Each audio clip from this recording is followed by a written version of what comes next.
नमस्कार, मैं Santosh Singh Baghel, founder legal team. आज इस फेसबुक लाइव सेशन में देश के हमारे सभी शिक्षक साथियों का स्वागत है।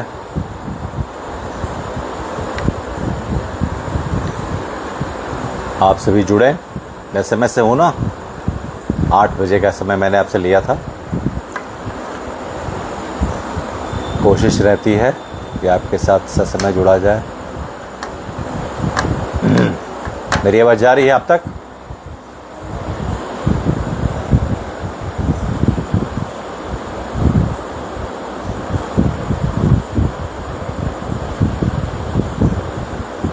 आज का सेशन बहुत महत्वपूर्ण है। मैं चाहूँगा कि मेरे जितने भी शिक्षक साथी टेट प्रभावित हैं और फेसबुक से जुड़े हैं, तो आज इस सेशन को ज़रूर ज्वाइन करें और आप सभी भी उनको इत्तला कर दें कि आज इस सेशन से वो जुड़े। काफ़ी बातें हैं, डेवलपमेंट्स हैं, संघर्ष के रास्ते अभी खुले हैं। जी नमस्कार कुलदीप दीक्षित जी, दीपक नेहरू जी नमस्कार, विमल रस्तोगी जी नमस्कार, खुर्शीद आलम नमस्कार। ठीक है सर। मोनिका अरोड़ा बहन जी नमस्कार। हमारे सभी शिक्षक साथी भाइयों को नमस्कार, शुभ संध्या।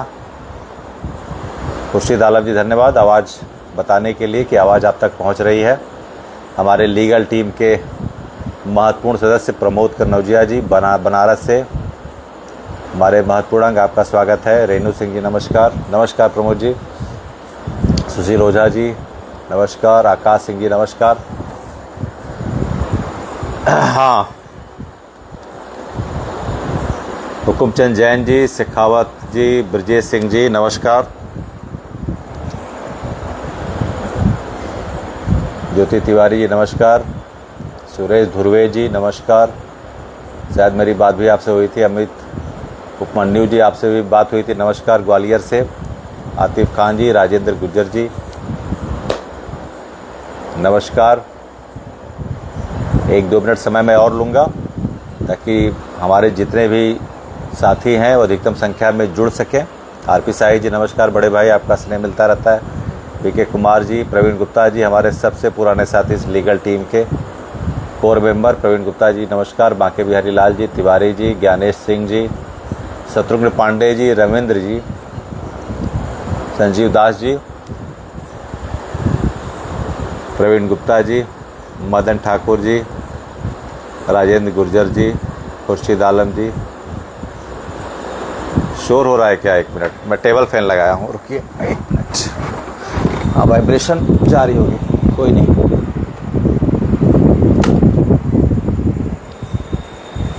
अब आवाज़ नहीं जा रही है ना? टेबल फैन लगा हुआ था, उसी की आवाज़ आ रही थी। हाँ ठीक दिए। उपेंद्र जी नमस्कार। मुजफ्फर हुसैन जी नमस्कार। मोहम्मद इब्राहिम जी नमस्कार। Let me be comfortable. हाँ, नायका कुशवाहा जी नमस्कार। संदीप राणा जी, हमारे दिल्ली के महत्वपूर्ण भाई नमस्कार। Sonu Chaturvedi ji, legal team core member. बहन कुसुम यादव जी नमस्कार। बहन शर्मा जी नमस्कार। रंजू बहन हमारी बलिया से नमस्कार। अरुण महापात्र जी, राम प्यारे यादव जी, श्री मोहन जी, सीमा यादव जी, पुष्पेंद्र पुंडीर जी, जगदीश ज्योति जी नमस्कार। बेनी प्रसाद यादव जी नमस्कार। मुकेश चौहान जी नमस्कार। प्रकाश नारायण दुबे गुरु जी नमस्कार रीवा से। सरिता तिवारी जी, आदिफ रऊफ जी, मोहम्मद कामिल जी, बहन निधि मिश्रा जी, प्रदीप कुमार, विजय प्रताप सिंह जी, सभी साथियों का अभिनंदन है, स्वागत है। संजय प्रसाद जी, बहन संगीता यादव जी नमस्कार। उदय सिंह जी, संध्या गर्ग जी, संगीता माल जी, हंसराज जी, मोहम्मद सलीम जी। बिल्कुल बिल्कुल बहन जी, बिल्कुल। संघर्ष के चरण में जो भी चीज़ें हमको है वो हम करेंगे। लीगल टीम के महत्वपूर्ण मेंबर संजयेंद्र जी मऊ से, स्वागत है। बहन स्मिता सिंह जी पहले दिन से लीगल टीम के साथ मजबूती से खड़ी हैं। हमारे एडवोकेट साहब सूर्यदेव सिंह जी का स्वागत है, रमन ठाकुर जी, निधि मिश्रा जी। एडवोकेट सूर्यदेव सिंह जी का एक वकील के तौर पर और एक भाई के तौर पर बहुत बड़ा योगदान है और रहता भी है और रहेगा हमेशा।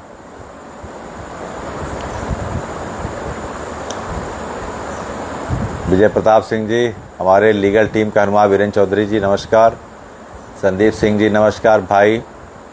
सत्येंद्र जी, विक्रम सिंह जी सुविधा कला से, उत्तम सिंह जी बड़े भाई जो लीगल टीम का हौसला बढ़ाते रहते हैं हमेशा। हमारे इमरान भाई, डेनिस भाई आ गए हैं जो इस संघर्ष के लिए हर घंटे इनका पोस्ट आता है। आप समझिए ये जितना इनके अंदर कमिटमेंट है, अगर हम सबके अंदर कमिटमेंट आ जाए तो इस संघर्ष को हम और ज़्यादा अपनी एनर्जी दे पाएंगे। मैं सलाम करता हूँ आपको। इमरान जी बिल्कुल मिलकर लड़ेंगे और थारोली इस पर काम करना है, इसको ज़रूर जीतेंगे। मुन्नालाल यादव जी, धर्मापुर के हमारे अध्यक्ष नमस्कार। राजू राय जी, विजय ठाकुर जी, एस के सबीर जी, सभी भाइयों का स्वागत है, अभिनंदन है, वंदन है। अंगुड़ी जी नमस्कार और आसिक बघेल जी, अमरेश राय जी, विक्रम सिंह जी नमस्कार। अजय कुमार जी गोरखपुर से, बिल्कुल आज का सेशन बहुत ही महत्वपूर्ण है।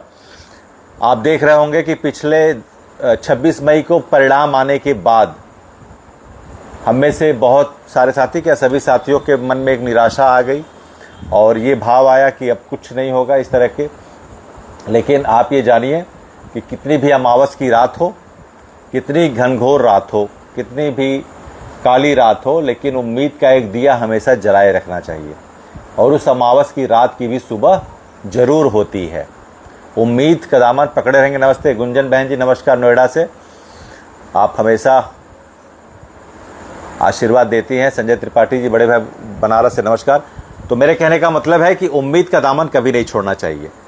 संघर्ष जब तक सफलता में ना बदल जाए तब तक वो आपसे मांगता है, आपका परिश्रम मांगता है, आपका समर्पण मांगता है, आपसे एक कीमत मांगता है।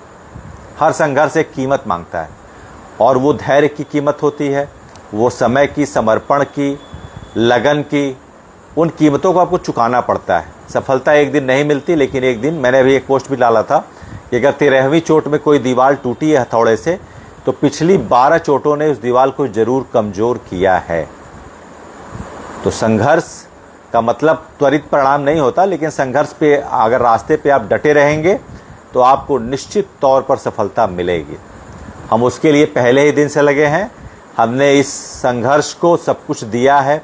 लीगल टीम ने इसको एक मिशन के तौर पे लिया है, इस संघर्ष को, क्योंकि हम जान रहे हैं कि इस संघर्ष में जो इसका ग्राउंड है वो बिल्कुल आप देखेंगे तो सरकार ने हमारे साथ बिल्कुल अन्याय किया है। कहीं से भी इसमें किसी से भी आप बात करेंगे तो पूरी तरीके से लोग यही कहेंगे कि आपके साथ अन्याय हुआ है। जो अगर पूर्वाग्रह नहीं रखता है तो बिल्कुल कहेगा इतिहास में कभी कोई भूतलक्षी आदेश लागू नहीं किया गया है, तो इस बार कैसे ये लागू किया जाएगा। तो पीढ़ियां हमें, अगर हम इसके संघर्ष को अंतिम मुकाम तक नहीं पहुंचाएंगे तो आने वाली पीढ़ियां हमें माफ़ नहीं करेंगी। एक बात बहुत ध्यान से समझिए, कोई भी संघर्ष अगर आप अंतिम तक नहीं ले जाते हैं, सफलता जरूर मिलेगी अगर अंतिम तक आप ले जाएंगे, तो पीढ़ियां आने वाले 10-20 साल के बाद, 25 साल के बाद, जब हम अपनी वृद्धावस्था में जाएंगे, आप जाएंगे, हमारी पीढ़ियां जब पढ़ेंगी कि एक बार ऐसा हुआ था कि 2011 के पहले लोगों के लिए बाद में नियम आया, उनको लागू कर दिया गया, उन्होंने कोई विरोध नहीं किया, उन्होंने उस लड़ाई को लड़ा नहीं, तो हम आप क्या जवाब देंगे। तो ये जो जीवन जी रहे हैं, जब हमारी मृत्यु आए, जब हमारा समय पूरा हो जाए, तो एक तसल्ली होनी चाहिए कि हमारे साथ अन्याय हुआ और हमने अपना 100% दिया, हमारे जो भी शिक्षक साथी। तो वो तसल्ली वाली मौत भी आनी जब आएगी एक उम्र होने के बाद, तो ये तसल्ली होनी चाहिए कि हमने इस लड़ाई को 100% दिया है। कनेक्टिविटी इशू हो गया, कोई बात नहीं, है ना। बिल्कुल हम सबके लिए बात करेंगे और चलिए आज का शुरू करते हैं। आज मैं आपको बताना चाहूँगा कि आज के सेशन में हम चर्चा करेंगे कि किस तरीके से आपकी टेट अनिवार्यता की ये लड़ाई, ये संघर्ष पूरी तरीके से बंद तो हुआ नहीं था। बीच में 1-2 महीने थोड़ा माता जी के स्वास्थ्य कारणों से और फिर उनके देहावसान के कारण मैं मातृशोक में था, जिससे आपको समय नहीं दे पा रहा था और इस संघर्ष के लिए अपना जो अपेक्षित समय है वो नहीं दे पा रहा था। तो उसके लिए मैंने आपसे बताया भी था, लेकिन अब इस संघर्ष को हम वहीं पर जहां पर हमने छोड़ा था वहीं से हमने इसको शुरू किया है, और इस संघर्ष के परिणाम बिल्कुल आपके अनुकूल आएंगे। उसमें एक बड़ा डेवलपमेंट हुआ है। हम सीधे पॉइंट पर आते हैं, और जी बिल्कुल लड़ेंगे और जीतेंगे। मनोज जी, आते हैं हम उस पर कि किस तरीके से ये हमारे लिए लड़ाई अब खुल गई है। अभी आपको बताएं कि नीट पेपर लीक विवाद में जो विरोध हुआ पेपर लीक में, जिसमें 22 छात्रों की जान चली गई थी उस समय आत्महत्या के बाद, और उसमें ये बताया गया कि 22 लाख परीक्षार्थी थे, उनके साथ गलत हुआ, पेपर आउट हुआ। उसका फिर पहले तो केंद्र सरकार ने नहीं माना कि पेपर लीक हुआ है, लेकिन बाद में केंद्र सरकार ने माना, और उस पर जो विरोध हुआ, उस विरोध के कारण केंद्र सरकार को अपना निर्णय लेना पड़ा, नीति बनानी पड़ी। धर्मेंद्र प्रधान जी का इस्तीफा हुआ। हम तो 1 सितंबर से ही कह रहे थे कि धर्मेंद्र प्रधान जी हमारे लिए बिल्कुल भी, उनका जो अप्रोच था वो बिल्कुल भी एक अभिभावक की तरह नहीं था। बहुत, मैं इसको ईमानदारी से स्वीकार करूंगा। उनसे मिलते भी थे हम लोग, तो किसी भी तरीके के, सबसे बड़ा दुर्भाग्य ये है कि इतने बड़े 22 लाख नीट के परीक्षार्थियों से भी बड़ी समस्या देश में 25 लाख शिक्षकों की है, जो 11 महीने से भुगत रहे हैं। लेकिन कभी भी धर्मेंद्र प्रधान जी ने हमारी समस्या को गंभीरता से लिया ही नहीं। मैं बहुत ईमानदारी से कह रहा हूं, उन्होंने कभी लिया ही नहीं। इसके लिए उन्होंने कभी अपना कुछ स्टैंड क्लियर किया ही नहीं। वो फिर वही बातें जो होती हैं, उन्होंने पश्चिम बंगाल के भी चुनावी भाषण में कहा कि हम देखेंगे, और जिस तरीके से उन्होंने एक शब्द का इस्तेमाल किया कि आप मुझे जिताएंगे तो मैं आपको ये करूंगा, ये मुझे नहीं लगता एक डिग्निफाइड पॉलिटिकल लीडर की भाषा हो सकती है। He even it does not suppose to have such words which has been delivered in that election assembly. वो नहीं होना चाहिए, उनकी डिग्निटी पे ये सूट नहीं करता। मुझे वहीं लगा कि आप जो है किस तरीके से 25 लाख शिक्षकों के साथ न्याय करेंगे। उस क्रम में जब विरोध हुआ तो हम तो पहले से ही कह रहे थे कि आप इस पद के साथ जस्टिफाई नहीं कर रहे हैं, तो हमें इस पद के लिए एक ऐसे आदमी की जरूरत है, एक ऐसे व्यक्ति को जो इन शिक्षकों की समस्या को तो जाने। आप समस्या को जानने के लिए नहीं तैयार हैं। आपने कहा था कि कोर्ट में जब होगा तो हम इस मामले में आपके लीगल मदद के लिए तैयार हैं। एलसीडी के काउंसिल इस बात पे खड़े होंगे, आपके पक्ष में वो, तभी हम, आप लोग कहते थे कि आप लोग हमेशा कहते थे डंके की चोट पे ये होगा, डंके की चोट पे वो होगा। आप लोग, कुछ लोग हम लोग को वो भी करते हैं कि आप तो कहते थे ये होगा वो होगा, ऐसे क्यों नहीं हुआ। तो आपको बता दें कि जिस गवाह पे आप विश्वास करके कोर्ट में उम्मीद रखते हैं कि उस दिन में वो गवाह अपने 2 लाइन के स्टेटमेंट को देंगे, अगर वो गवाह नहीं देंगे, तो गवाही नहीं देंगे, तो आप क्या कर सकते हैं। सरकार ने हमको ये कहा था, अच्छा सरकार अगर इसको लड़ती तो फिर हम बड़े वकील नहीं करते। हम ये जान रहे थे कि हमारे लिए नौकरी कितनी महत्वपूर्ण है, हम बड़े से बड़े वकील खड़ा करेंगे। सरकार अगर नहीं भी कर रही है तो हम बड़े से बड़ा वकील खड़ा करेंगे। हमने उसी के लिए आपके सहयोग से देश के जो सबसे दिग्गज वकील हैं, आप हरीश साल्वे साहब लंदन रहते हैं, नहीं तो हम उनको भी अप्रोच करते, उनके भी प्रयास में हम थे। अभिषेक मनु सिंह, मुकुल रोहतगी, जो टॉप 2 वकील हैं, हमने उनको किया, इसलिए कि हमारे लिए लड़ाई बहुत महत्वपूर्ण थी, हमने उनको खड़ा किया। लेकिन जो सरकार से एक, जिसको कहते हैं कि बहुत डिसाइसिव एफिडेविशन होना चाहिए था, वो सरकार ने नहीं किया। वो सारा जो कंफ्यूजन क्रिएट हुआ कोर्ट रूम में उस समय, डिबेट के समय, वो वहाँ पर सरकार की जवाबदेही तय होनी चाहिए थी कि सरकार किस तरीके से स्टैंड ले रहा। सरकार ने वो स्टैंड नहीं लिया, हमको नहीं बताया, और वही वो जो कंफ्यूजन क्रिएट हुआ उसका हमको परिणाम। वो तो हम दत्ता साहब को बहुत वो देना चाहेंगे, ग्रेटिट्यूड करना चाहेंगे कि उन्होंने अपने उस पर, अपने प्रयासों से उन्होंने 1 साल का समय दिया, और ये विशेष स्टेट की जो बात कही कि शिक्षकों के साथ कुछ कहीं ना कहीं तो गलत हुआ है। सरकारी दस्तावेज में ऐसी बातें हैं जो जस्टिफाई नहीं कर रही है, जो रेट्रोस्पेक्टिव है, और वो सरकार आके इसको डिफाइन भी नहीं कर रही है, एलॉबरेट भी नहीं कर रही है। तो शिक्षक वास्तव में परेशान है। शिक्षकों की पीड़ा गलत नहीं है, इनकी पीड़ा जायज़ है। वो तो दत्ता साहब को मैं कहूँगा, आप बात को समझिए, दत्ता साहब इसमें बिल्कुल गलत नहीं है। दत्ता साहब ने, मसीह जी ने तो इसमें कुछ अपना स्टैंड लिया, इंडिविजुअल स्टैंड लिया, और उन्होंने ये राहत दी, और उससे कुछ मेंटल स्ट्रेस हमारा कम हुआ। 1 साल का समय मिला, कुछ बीच का रास्ता उन्होंने निकाला। राज्य सरकारों की जिम्मेदारी तय की कि आप साल में 2 बार परीक्षा कराइए, विशेष परीक्षा कराइए। कुछ लोगों ने कहा कि विशेष कहाँ लिखा है, 34 मैंने एलॉबरेट भी किया कि वो उसी के लिए लिखा है कि सिर्फ उन्हीं टीचरों की परीक्षा होगी जो इस आदेश से प्रभावित है। मैंने उसके बारे में पिछले भी लाइव सेशन बताया था, बार बार बताने की जरूरत नहीं है। तो सरकार का जो स्टैंड था, सरकार ने तो बिल्कुल क्लियर ही नहीं किया, उसी से सारी समस्या। नहीं तो सरकार की वहीं पर एनसीटी के वकील खड़े थे, 1 मिनट के स्टेटमेंट में सरकार के सारा दूध का दूध और पानी का पानी हो जाता। और हम लोग जो चिल्ला रहे थे बार बार कि ओपन एंड, कई लोग हमको ट्रोल भी कर रहे थे, आप तो कह रहे थे ये होगा, वो हम अभी भी कह रहे हैं, वही आज देखिए आया भी है। आज कुछ लोगों ने जो कहा कि आप तो ये कहते थे ये वो हो जाएगा, ये कहते थे, वही आज आया है। उसी पे मैं आरटीआई में आऊँगा, जो आरटीआई का जवाब सरकार का ऑथेंटिक जवाब आया उसी पे मैं आऊँगा कि हुजूर आते आते बहुत देर कर दी, लेकिन अभी समय बीता नहीं है। अभी बहुत सारी चीज़ें हैं जिस पे हम उस चीज़ को रीसेट कर सकते हैं। अभी हमारे पास रीसेट होने का टाइम है, रीसफलिंग होने का टाइम है, अभी बचा हुआ है। लेकिन यह है कि सरकार ने हमको आईसीयू में तो पहुंचा ही दिया है, आईसीयू में पहुंचा दिया है। अब आईसीयू में पहुंचने के बाद हमको अगर वो मेडिकल उस तरह की रिलीफ दे रहे हैं जिससे फिर से हम स्वस्थ हो जाएं, तो सरकार को इसके लिए भी हम बधाई देना चाहेंगे। लेकिन उस समय अगर सरकार ने कहा होता तो रिव्यू पिटीशन में 26 मई को हम जिस चीज़ की प्रत्याशा कर रहे थे, हमारे बड़े बड़े काउंसिल जिस चीज़ के लिए बात कर रहे थे, वो आपको उस दिन ही मिल गई होती। अब क्या करना है उस पर बात आते हैं मोहम्मद हनीफ से। अब हमें यह करना है कि आपके लिए आपको बताएं कि इसके पहले भी आरटीआई से बहुत बार केंद्रीय शिक्षा एवं संसाधन मंत्रालय MHRD को कहते हैं, ministry of human and resource development, जिसको केंद्रीय शिक्षा मंत्रालय कहा जाता है, उनसे बार बार ये पूछा जा रहा था आरटीआई से कि आप ये बताइए कि आरटीई 2009 का जो एक्ट है, निःशुल्क अनिवार्य शिक्षा अधिनियम, उसके लागू होने के पहले के शिक्षक के लिए टेट अनिवार्य है या नहीं है। आपको पता होगा कि जब धर्मेंद्र प्रधान जी शिक्षा मंत्री थे, 2 से 3 बार या 4 बार बहुत सारे लोगों ने इसके बारे में पूछा, बहुत बार पूछा। सरकार का हमेशा गोल मटोल जवाब रहता था। सरकार वही जो आपका ऑर्डर था कोर्ट का वही लिख के देती थी और इस पर कभी भी स्पष्ट नहीं देती थी कि 2009 का जो आरटी 2009 जो 23 अगस्त 2010 में आरटी एक्ट अधिनियम आया और 2011 में ये इसका संचालन संबंधी निर्देश आया। उसके पहले के शिक्षकों के लिए टेट अनिवार्य नहीं, ये अधिनियम में कहीं भी इसका उल्लेख नहीं है।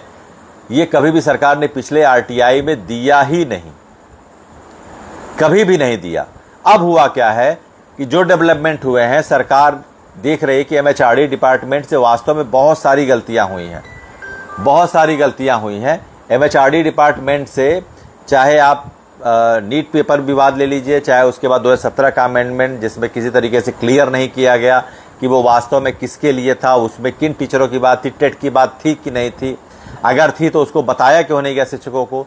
तो उन सारे बिंदुओं पर अभी हाल फिलहाल में इसमें एक बहुत बड़ा डेवलपमेंट आया है कि एक आरटीआई का जवाब। अब देखिए, सरकार वास्तव में इसमें सेटबैक ली है। सरकार मान रही है कि रेट्रोस्पेक्टिव चीज़ों को लागू किया गया, सरकार ये मान रही है कि चीज़ें और बदली है। सरकार के जवाब का जो लहजा है वो भी बदल गया है, पहले वाला नहीं है, पहले वाला जवाब नहीं है जो सरकार गोल मटोल दे दी थी। अभी जो आरटीआई हमारे पास आया है उसका जवाब सरकार का, उसमें सरकार ये साफ साफ कह रही है कि आरटी एक्ट 2009 जो 23 अगस्त 2010 को एनसीटी, सरकार ने कहा कि एनसीटी, आरटी एक्ट कभी टेट को नहीं मानता, लेकिन एनसीटी जो national council of teacher education, वो जो शिक्षक भर्तियों में अर्हता की निर्धारित संस्था करती है, जो निर्धारण करती है संस्था, एनसीटी ने 23 अगस्त 2010 में साफ साफ कहा है कि इसके बाद की भर्तियों में टेट अनिवार्य रहेगा 23(1) में। उसके सेक्शन 23(1) के तहत उसने टेट को अनिवार्य योग्यता माना है, लेकिन उसके संचालन की जो तिथि है वो 2011 है। बहुत लोगों का प्रश्न है कि वो 10 है कि 11 है, तो वो 2011 है क्योंकि अधिनियम आया 2010 में, लेकिन अधिनियम के लागू संचालन के लिए कंडक्शन, जो इम्प्लीमेंटेशन, एग्जीक्यूशन डेट जो है, इम्प्लीमेंटेशन, वो जो डेट है वो क्या है, वो है 2011। वो 2011 है। उस समय से टेट को एक अनिवार्य योग्यता के रूप में सभी राज्य की भर्तियों में प्राथमिक और उच्च प्राथमिक स्तर में टेट को 23(1) के अंतर्गत न्यूनतम शैक्षिक अर्हता के रूप में एनसीटी ने एक अनिवार्य योग्यता माना है। उसके पहले 23 अगस्त 2010 के पहले जितनी भी भर्ती, अधिनियम के पहले, मतलब उसके संचालन आप मानेंगे तो 11 के पहले जितनी भी भर्तियां हुई हैं, क्योंकि 11 में ही टेट से भर्तियां शुरू हुई हैं, उसके पहले सरकार ने अपने दिए हुए आरटी में आज खुल के माना है कि आरटी एक्ट 2009 जिसके अधिनियम 2010 में आया, जिसका संचालन 2011 में लागू हुआ, उसके पहले जितनी भी भर्तियां हुई हैं उसमें टेट, पुराने टीचरों के लिए टेट लागू होने का कोई भी प्रावधान नहीं है। There has been no any scheduled information that the teacher who is appointed prior to the enactment of this act, literally it would be scheduled, it will be registered as 2011, the demarcative date. Prior that, all the recruitment that has been done would be exempted for the minimum qualification as per the Act 23rd 1, according to the notification given by NCT on 23rd August 2010. 23 अगस्त 2010 को NCT का 23 का जो है वो उसके हिसाब से आपके लिए 2011 के पहले के लोगों के लिए, सेवारत शिक्षकों के लिए, टेट के लिए कोई विशेष प्रावधान है ही नहीं। ये सरकार ने आज अपने RTI में जवाब दिया है और ये बहुत बड़ा टेस्टिमोनियल होता है। मैंने अपने वकील साहब से इस बारे में बात की। मैंने कहा कि क्या सरकार का जो RTI है, क्योंकि आप मानते हैं कि 2005 में जब सूचना का अधिकार एक विधिक अधिकार है, मौलिक अधिकार तो नहीं है, लेकिन एक ये विधिक अधिकार है, तो विधिक अधिकार में 2005 में सरकार जो भी आपके सवालों के जवाब देती हैं उसको आप एज ए कोर्ट टेस्टिमोनियल आप प्रोड्यूस कर सकते हैं और कोर्ट भी उसको एज ए सर्टिफाइड टेस्टिमोनियल के रूप में इंटरटेन करता है। और सुप्रीम कोर्ट ने इसलिए थोप दिया कि सुप्रीम कोर्ट को जो जवाब देना था, जिस संस्था की जिम्मेदारी थी सुप्रीम कोर्ट को, वो थी केंद्र सरकार। और केंद्र सरकार ने बिल्कुल हमको फुटबॉल बना दिया था, बिल्कुल फुटबॉल। जिस तरीके की धर्मेंद्र प्रधान जी का इंटेंशन था वो वास्तव में इस विभाग के लिए जस्टिफाई करते ही नहीं थे। किस तरीके से उन्होंने इतने दिन संभाला, मुझे इस पे बहुत वो है कि उन्होंने इतनी बड़ी शिक्षकों की समस्या की, इस कालखंड में कर्मचारी इतिहास में इतनी बड़ी समस्या कभी नहीं आती। और उनका अप्रोच बिल्कुल कैजुअल था, बिल्कुल ईजी था। वो तो सुनना ही नहीं चाहते थे, वो सुनना ही नहीं चाहते थे, वो तो ऐसे टालने वाली भाषा बोलते थे, ये कर देंगे वो कर। अरे आप क्लियर किया, आज जो आपने जवाब दिया है, अगर आप वही जवाब उस समय लगा दिए होते तो देश के आज 25 लाख शिक्षकों को सामने आपकी इमेज बनी होती, सरकार के प्रति रवैया बना होता कि आपके नाते आज सरकार, पूरी केंद्र सरकार आपके नाते कटघरे में घिरी हुई, सिर्फ आपकी कार्यशैली के नाते। अगर आप यही जवाब जो आज RTI में आपने ये जवाब दिया है, समय रहते अगर आप वो जवाब दे दिए होते NCT के वकील के माध्यम से, केंद्र सरकार के माध्यम से, तो आज जो इतना, जिसको हम कहेंगे इतनी सारी उधेड़ बुन चल रही है, इस सब पे पटाक्षेप हो गया होता। लेकिन आप ये मानिए कि आपके लिए देर नहीं हुई है। किस तरीके से ये इंपॉर्टेंट है RTI का जवाब। वकील साहब से मैंने बात किया तो उन्होंने कहा कि ये जो जवाब होता है एज ए टेस्टिमोनियल कोर्ट में एंटरटेन करेगा। हमारे पास अभी कोर्ट में क्यूरेटिव का ऑप्शन है, जैसा कि मैंने बताया था कि हम इस लड़ाई को अंतिम तक ले जाएंगे, है ना। हम इस लड़ाई को, क्या कौन भाई कौन डोभाल जी कुछ पूछ रहे हैं क्या आप? मैं बीच बीच में सवाल भी ले लूं, कुछ आपके सवाल है तो क्या? नहीं भैया, किसी का विरोध नहीं करना। देखिए, सत्ता का प्रकृति जो होता है, सत्ता की प्रकृति क्या होती है? सत्ता की प्रकृति थोड़ी डीप होती है। डीप समझ रहे हैं? डीप एंड डम होती है, सत्ता की प्रकृति होती है। वो जल्दी सुनती नहीं है, आपको सुनाना पड़ता है, चाहे वो कांग्रेस की सरकार हो चाहे भाजपा की सरकार हो। वो सत्ता ऐसा पद ही होता है कि वहाँ जानने पर थोड़ा सा आदमी ऐसी ऊंचाई पर रहता है, वो जल्दी सुनता नहीं है। तो हमें किसी का विरोध नहीं करना है, हमें किसी का विरोध नहीं करना है, हमें उन विषयों पर आना है जिन विषयों से हमको राहत मिल सके, है ना। हमारा विषय ये है कि किस तरीके से 25 लाख शिक्षकों के साथ न्याय हो पाए। तो हमारा कहने का मतलब है कि क्यूरेटिव पिटीशन में हम अभी, हमारी लीगल टीम के प्रीतम धीमान जी जम्मू कश्मीर से, उन्होंने क्यूरेटिव पिटीशन दाखिल कर दी है। आपको लगेगा ये क्या बरसा जब कृषि सुखाने, इसमें जब अगर अब आया है रिव्यू का तो ख़त्म हो गया, तो अब इसका क्या मतलब है? लेकिन इसका मतलब है, इसके 3 मतलब निकलेंगे। 3 जगहों से आपको राहत मिल सकती है, 3 जगहों से आपको राहत मिलती है ना। वो 3 जगह क्या है जी? कुछ कह रहे हैं आप? मैं सवाल भी ले लूं बीच बीच में। बिल्कुल बिल्कुल, इसकी जिम्मेदारी लेनी पड़ेगी धर्मेंद्र प्रधान जी को। उन्होंने इतनी देरी में ये चीज़ों को बताया है, तो उसका खामियाजा अगर कुछ शिक्षकों के साथ अप्रिय घटना हुई है तो वो बताइए, उसका जिम्मेदार जवाबदेह कौन होगा? कौन होगा उसका जवाबदेह? ये भी पूछना पड़ेगा। तो मैं आ रहा था उसी विषय पे कि ठीक है, रिव्यू पिटीशन में हम जैसे उम्मीद कर रहे थे, सरकार ने हमारे पक्ष में जवाब नहीं लगाया। अब सरकार आ रही है, खुल के आ रही है, कह रही है हो सकता है उसको लगा हो कि ये मसला भी जब जाएगा तो ये बहुत बड़ा मसला है, नीट से भी बड़ा विवाद है, इसको किस तरीके से हम हो सकता है सरकार भी क्यूरेटिव पिटीशन में जाए, क्योंकि यूपी सरकार और सारी राज्य सरकारें गई हैं। तो क्यूरेटिव पिटीशन में अगर सरकार जाके यही जो आरटीआई का जवाब है वही लिखित या मौखिक तौर पर अपने सॉलिसिटर जनरल या अटॉर्नी जनरल के माध्यम से एडमिसिबल करा दे तो सारी समस्या उसी दिन हल हो जाएगा, उसी दिन हल हो जाएगा। सरकार अगर नहीं जाएगी तो यही टेस्टिमोनियल लेके हम जाएंगे क्यूरेटिव पिटीशन में, यही टेस्टिमोनियल हम एडमिसिबल करेंगे, क्योंकि अब हमारे पास सरकार का लिखित जवाब है। 25 लाख शिक्षकों के लिए जो जबरन टेट को थोपा गया है भूत लच्छी प्रभाव से, उसमें सरकार का ये रजिस्टर्ड टेस्टिमोनियल के रूप में सुप्रीम कोर्ट में क्यूरेटिव पिटीशन में बहुत महत्वपूर्ण साक्ष्य के रूप में कार्य करेगा। ये मैं आपको बता दूं। बिल्कुल, ये तो बहुत बड़ी बात हेमंत तिवारी जो है कि अभी 25 लाख शिक्षक एक नहीं हो पाए हैं। अभी संगठनों को लेके भी मैंने कई बार बोला है कि अब नहीं इकट्ठा होंगे तो कब इकट्ठा होंगे, मैं उस दिन का इंतजार करूंगा। और इतने दिन बीत गए लेकिन संगठन अभी एकजुट नहीं हुए। और किस तरीके से आगे की लड़ाई बिल्कुल मिलेगी, बिल्कुल 29/7/11 पहले की छूट मिलेगी।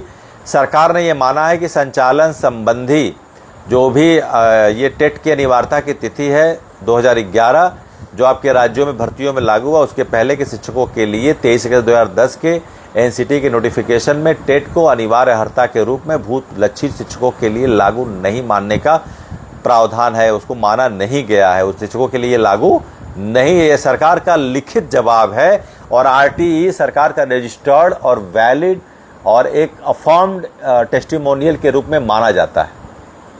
बिल्कुल, तो उसको आप, ये बहुत बड़ा डेवलपमेंट है। लड़ाई हमारी अब पूरी तरीके से खुल गई है।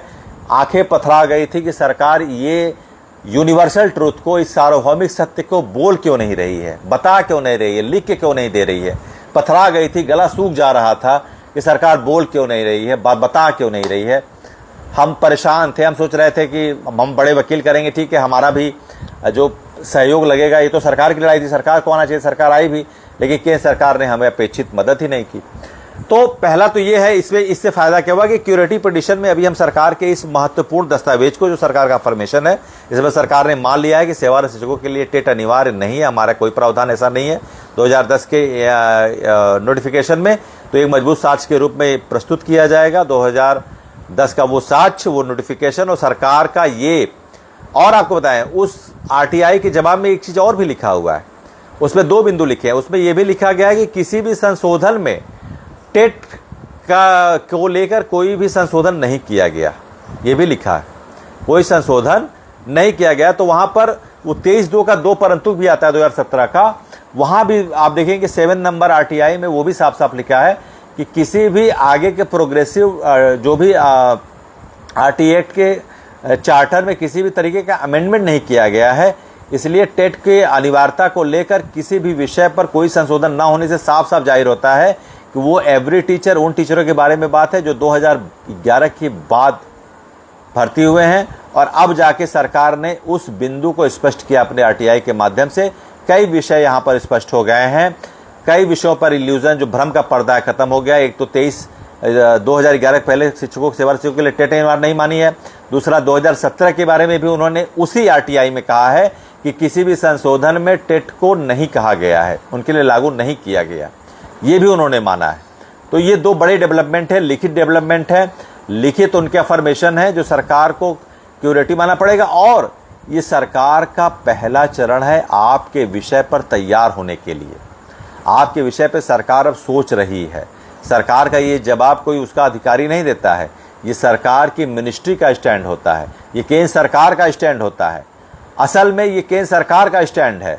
जो सरकार के आरटीआई का जवाब आया है वो सरकार का स्टैंड है, वो ministry of human resource development का स्टैंड है। वो मान रही है अब, जो आप पिछले 10 महीने से हम चिल्ला रहे हैं, आप सुनना चाह रहे हैं, आपके कान भी बहरे हो गए हैं, हम भी बोलते बोलते थक गए हैं। वो सरकार और उसकी मिनिस्ट्री अब मान रही है कि अब जो है कि ये 2011 के पहले शिक्षकों के लिए 2010 के नोटिफिकेशन में कोई प्रावधान था ही नहीं, तो किस लिए इसको मान रहे हैं। और संशोधन में भी उनके लिए टेट की कोई बात नहीं कही गई। ये आरटीआई के जवाब में साफ साफ लिखा है। इस आधार पर आपको सफलता मिलने की और राहत मिलने की पूरी संभावना है। 3 अगस्त की सुनवाई में भी अटॉर्नी जनरल आ रहे हैं, वहाँ पे भी देखा जाएगा। लेकिन अभी जो मैं बता दूं, अभी सुप्रीम कोर्ट के रिव्यू का ये आदेश है, तो इसको आपके लिए जो चैलेंज करने के अवेलेबल ऑप्शंस हैं वो क्यूरेटिव में ही हैं। क्यूरेटिव में ही इसको थोड़ा सा एंटरटेन करेंगे। कभी भी सुप्रीम कोर्ट के रिव्यू के दिए गए आदेश को नीचे लोअर कोर्ट से चैलेंज नहीं किया जा सकता। एक चीज़ बहुत ध्यान, ये बहुत ही एक बेसिक कंसेप्ट है कि सुप्रीम कोर्ट भले ही वो आदेश आपके लिए थोड़ा सा असहमति भरा वाला हो, या उस आदेश में आप कोई अपने तरह से आप उसमें कुछ ना कुछ देख रहे हैं, कहीं न कहीं से वायलेशन देख रहे हैं अपने फंडामेंटल राइट्स का, लेकिन वो रिव्यू, जब भी रिव्यू का कोई आदेश आता है तो उसके आगे के जो फर्दर आपके पास अवेलेबल ऑप्शंस है वो क्यूरेटिव ही है। उसमें ही आपकी सुनवाई पे विचार किया जाएगा, है ना, उस पे ही। हाँ बिल्कुल, हम मूवमेंट करेंगे, बिल्कुल मलक नायक जी, हम उस पे आ रहे हैं। तो पहला तो हमारे लिए क्या है कि ये एक साक्ष्य जो मिला है ये हमारे लड़ाई के लिए बहुत मजबूत है, वो तो क्यूरेटिव हम करेंगे, हम शुरू से ही कहते आ रहे हैं। और जो भी हमारे साथियों ने हमको सहयोग किया है, उसी सहयोग के आधार पर कुछ साथियों का जो रहता है, जो अनाप शनाप इधर उधर का वो फैलाते हैं, उनको बता दें कि लीगल टीम बहुत ट्रांसपेरेंट लड़ाई लड़ रही है, और लीगल टीम इसके लिए 100% कमिटेड थी, है और रहेगी। और अपने उन्हीं सहयोग से वो आगे क्यूरेटिव, मजबूत क्यूरेटिव दाखिल करेगी, और लीगल टीम इसको अंत तक ले जाएगी, और अपने शिक्षकों की लड़ाई को सफलता में जरूर बदलने के लिए प्रयास कर रही है और करती रहेगी। तो वो क्यूरेटिव के दूसरा ऑप्शन क्या है कि ये आरटीआई सरकार का स्टैंड है, इनिशियल स्टैंड है कि सरकार भी अब आपके बारे में विधायी प्रयास के प्रथम चरण की तरफ बढ़ गई है। अगर वो अफर्मेशन मान रही, उसका मिनिस्ट्री मान रहा है, तो जाहिर सी बात है सरकार भी इस पे एक दिन में नहीं, लेकिन वो डेवलपमेंट की तरफ आगे बढ़ी है। अब इसमें ज़रूरत है एक बहुत अच्छे आंदोलन की, एक बहुत अच्छे धरना प्रदर्शन की, या सरकार से मिलने की, सरकार के पास अपनी जायज़ बात पहुंचाने की। एक बहुत ही प्रोमिनेंट जर्नलिस्ट का फ़ोन मेरे पास आया था परसों। उन्होंने कहा कि आपका ये मुद्दा है और इस मुद्दे को आप किस तरीके से देख रहे हैं, किस तरह से आप इसको प्रोपोगेट कर रहे हैं। तो मैं उनका नाम नहीं लेना चाहूँगा, अभी समय नहीं है, लेकिन बहुत प्रोमिनेंट फिगर है। तो मैंने उनसे कहा कि अभी हम सरकार से अपनी जो भी क्षमताएं हैं, हम एक शिक्षक हैं। पहले तो मैं ये कहना चाहूँगा कि जो जेएनजी का आंदोलन था उसका उद्देश्य तो सही था, लेकिन उसका तरीका बहुत गलत था, बहुत गलत था। उन्होंने भारतीय संस्कृति और सभ्यता और जो आज की युवा पीढ़ी है उसने उसका मजाक उड़ाया है, और एक संवैधानिक पद पर बैठे, ठीक है आपकी असहमति हो सकती है, आप संवाद स्थापित करना चाहते हैं, सरकार ने थोड़ा समय लिया, लेकिन विरोध की भाषा ऐसी नहीं होनी चाहिए। विरोध की भाषा मर्यादित और संवैधानिक होनी चाहिए। आप युवा पीढ़ी हैं, आप देश की, आपके देश की जिम्मेदारी है आपके ऊपर, आप एक बंडल ऑफ एनर्जी हैं। जिस तरीके से आपने गंदी भाषा का इस्तेमाल किया, आपने गालियां दी प्रधानमंत्री जी को, आपने तरह तरह के जो है कि एक्टिविटीज़ की जो किसी भी सभ्य समाज में एक्सेप्टेबल नहीं है, तो मैं उसकी बहुत भर्त्सना कहूँगा। इस वीडियो के माध्यम से कहना चाहूँगा बहुत गलत है। ठीक है, आपका विरोध था, आपने जायज़ मांग उठाया, लेकिन हम कभी भी, क्योंकि हमारे भी बच्चे हैं, हम कभी भी अपेक्षा नहीं करते हमारे बच्चे कभी भी अपनी मांग को मर्यादा। कभी आपने देखा है कि गांधी जी का आपने उदाहरण लिया कि विरोध करते थे आंदोलन, तो क्या वो गाली देते थे? क्या वो असभ्य भाषा का इस्तेमाल करते थे? क्या वो अमर्यादित असंवैधानिक भाषा का इस्तेमाल करते थे? क्या वो माउंटबेटन को गाली देते थे? नहीं ना। तो कहने का मतलब है विरोध करिए। लोकतंत्र में विरोध या असहमति की एक परिपाटी होती है, और आप अगर सही परिपाटी का इस्तेमाल करेंगे तो सरकार क्या जो भी होगा वो जरूर आपसे बात करेगा। सरकार ने आपको मौका दिया, आपको अनुमति दी, तब आपने विरोध किया। सरकार अगर नहीं तैयार होती तो आप नहीं कर सकते। और ठीक है, आप समय लिया सरकार ने, लेकिन ये तरीका गलत है। ये हम कभी इस चीज़ को जिसको सपोर्ट नहीं करेंगे। और हम शिक्षक हैं, जिस दिन हम आंदोलन करेंगे, हम धरना करेंगे, हमारी भाषा, आज भी हमारी भाषा मर्यादित है, आज भी हमारी भाषा संवैधानिक है, और हमारी विरोध की भाषा भी, चाहे वो शारीरिक हो, चाहे वो मानसिक हो, चाहे वो वर्चुअल हो, चाहे वो फिजिकल हो, वो मर्यादा, संवैधानिक और सरकार से अंतिम समय तक संवाद स्थापित करके इसके सक्षम निराकरण के लिए प्रयास करने के ही विषय पर आधारित होगी।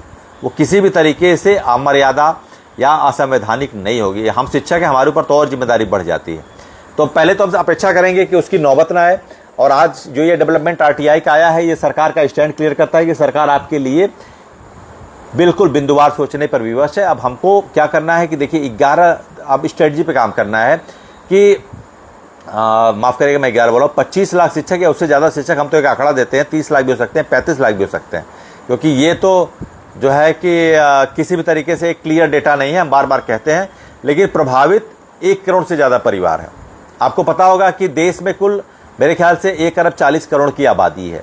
1 अरब 40 करोड़ में 80 से 90 करोड़ लोग ऐसे हैं जो मेरे ख्याल से एज ए वोटर होंगे। मैं एक क्रोनोलॉजी पे जा रहा हूँ, थोड़ा 2 मिनट समय दीजिएगा। सरकार क्यों समझ रही है, किस तरह से जैन जी को उन्होंने एक्सेप्ट किया, उनकी बात को एक्सेप्ट किया, और किस तरीके से हमारी बात को एक्सेप्ट करेंगे। 80-90 करोड़ में क्या होता है कि 37 से 38% वोट पाकर कोई भी पार्टी सत्ता में आती है।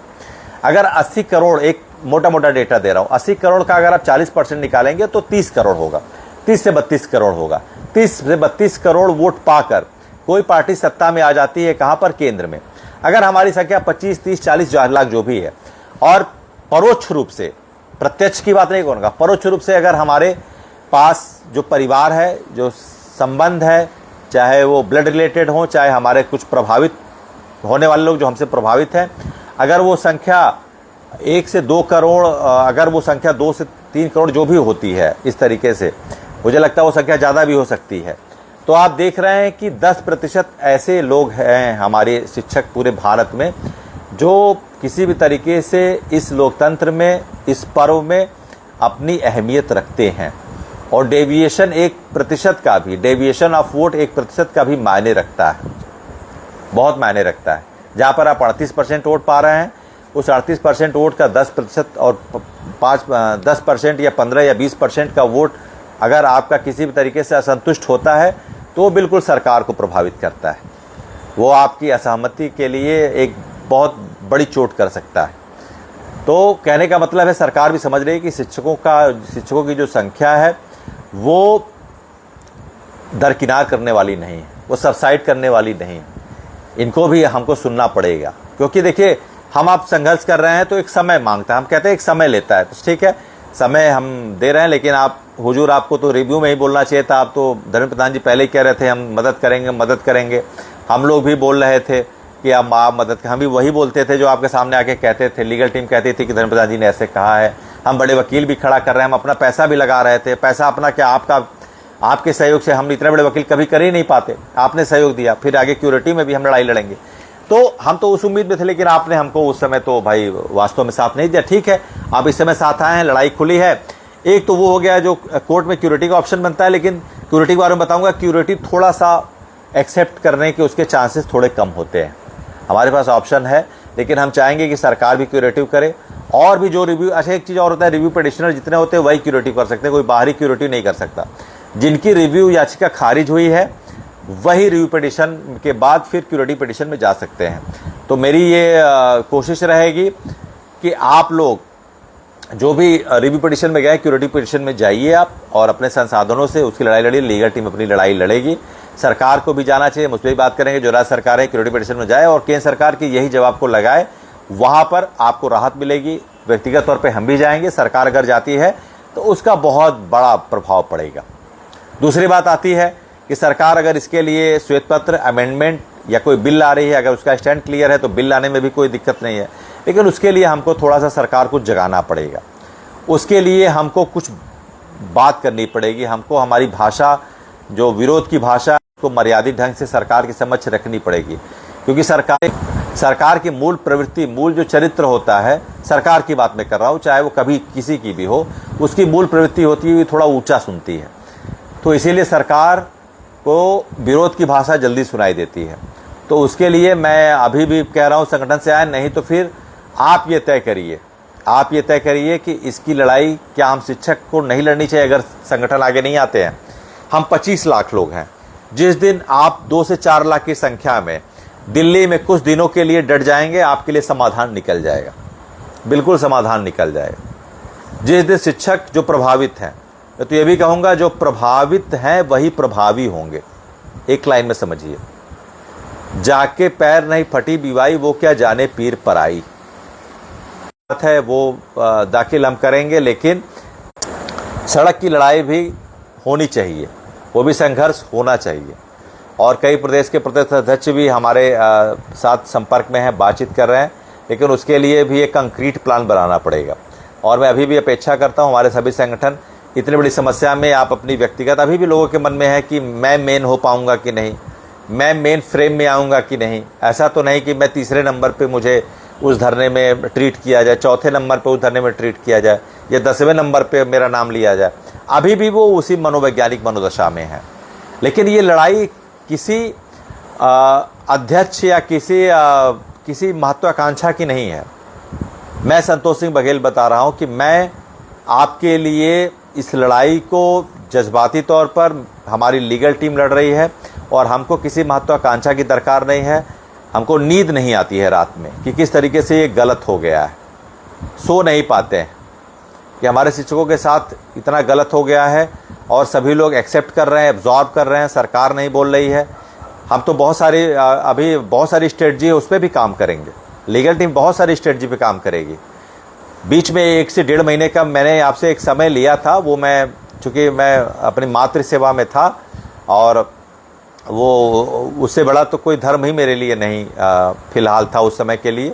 लेकिन अब उसके बाद राष्ट्र की बात आती है तो राष्ट्र के लिए जब भी आप आवाज़ देंगे, लीगल टीम को आवाज़ देंगे, लीगल टीम आपके साथ खड़ी है। उसका कंक्रीट प्लान बनाना पड़ेगा। मैं अभी भी शिक्षक संघों का आह्वान करता हूं कि वो साथ में आइए, एक फ्रंट बनाइए। नहीं करेंगे तो पूरे देश के 25 लाख शिक्षक साथी एक साथ अपनी इस लड़ाई को लड़ेंगे। किसी अध्यक्ष की ज़रूरत नहीं होगी, किसी मंत्री की ज़रूरत नहीं होगी, क्योंकि जब नौकरी ही नहीं रहेगी तो संगठन की क्या आवश्यकता है। नौकरी से ही संगठन है, संगठन से नौकरी नहीं है। जिस दिन ये जान जाएंगे कि नौकरी से ही संगठन है, संगठन से नौकरी नहीं है, नहीं आएंगे तो देश के यही 25 लाख शिक्षक, मैं बहुत डंके की चोट पे बोलता हूं कि देश के यही 25 लाख शिक्षक अपना एक फ्रंट बनाएंगे, साथ में आएंगे और एक बड़ा आंदोलन खड़ा करेंगे। और जिस दिन ये शिक्षक, ज़्यादा नहीं, इस संख्या का सिर्फ 30%, 40% भी शिक्षक एक साथ एकजुट एक जगह बैठ जाएंगे, क्रमिक धरने पर बैठ जाएंगे, अनशन पर बैठ जाएंगे, तो सरकार आपकी बात आपको सुनने के लिए मंच पर आएगी। ये मेरा वादा है, ये मेरा संकल्प है कि जिस दिन शिक्षक, सिर्फ 2 लाख शिक्षक जंतर मंतर या रामलीला मैदान कहीं पर भी एक साथ बैठ जाएंगे, कहीं पर भी अगर एक साथ बैठ जाएंगे पूरे भारत के शिक्षक। और ये मत सोचिए, ठीक है टेट, विशेष टेट परीक्षा हो रही है, आप पास करिए, आप दीजिए, कोई नहीं, लेकिन ये नीतिगत, सरकार ने आज माना है, सरकार ने भी अपनी गलती मानी है, इसका नीतिगत विरोध करिए। आपका कॉन्साइंस क्या आपके अंतरात्मा को चोट नहीं पहुंचती है कि एक भूतलक्षी आदेश को लागू कर दिया गया हमको परीक्षा, कल को कुछ और भी चीज़ें हो सकती हैं। तो सरकार के लिए आपको कुछ ऐसा करना चाहिए कि सरकार आगे आपके लिए ऐसी चीज़ें ना लाए। कब तक आप सरकार की रिस्ट्रिक्शन को आप मानना शुरू करेंगे? आप गलत चीज़ों को स्वीकार करेंगे? कब तक करेंगे? कहाँ तक करेंगे? अभी तो एनईपी लागू होने वाला है, परफॉर्मेंस बेस्ड इंक्रीमेंट की बात होगी।